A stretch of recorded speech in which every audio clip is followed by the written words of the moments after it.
So if you're employed and want to know what income a mortgage lender will look at and how they view it, then there's certain things to take into consideration.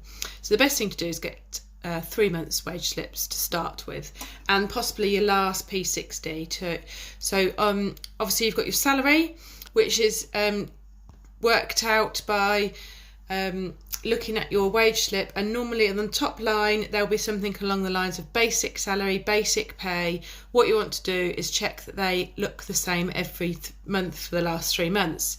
It might be that you've had a slight wage increase, in which case your lender will take the newest one, but you might need proof of that. So if you had a letter from your employer saying you've had a recent salary rise, then the lenders will include that.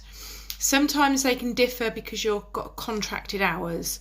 So if you work a 36-hour week, but your employer pays you more, then take what your contract says, work out your 36 hours, and then add on any extras on top of that. So that's your basic, that's where you start with. And then you've got to work out any other guaranteed or regular income you therefore get on top of that.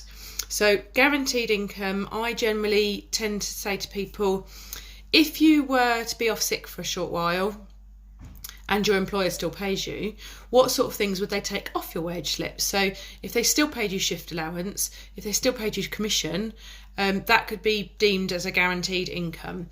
Otherwise it's classed as regular. And the difference is, if it's guaranteed income, the lender will give you 100% of that income on the affordability calculators. If it's not guaranteed, it'll take it as regular, in which case they generally halve it. They take 50% of it because it's not regular income, so they just average it out. So therefore, on that, you've got the extra things you tend to earn are overtime, commission, bonuses. So, and it all depends on how often they come in. So overtime, generally they want to see that coming in every month.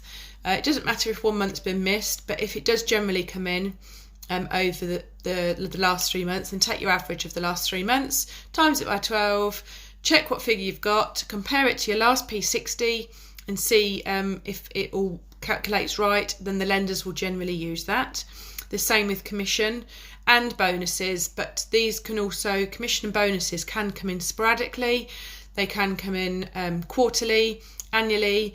If they do, you need to find the wage slips that enclose all of them. So if you've got some bonuses and commissions over the last 12 months, then take all 12 months wage slips, work it out on an annual basis, compare it to your last P60 and double check that it all stacks up, and then a lender will use that.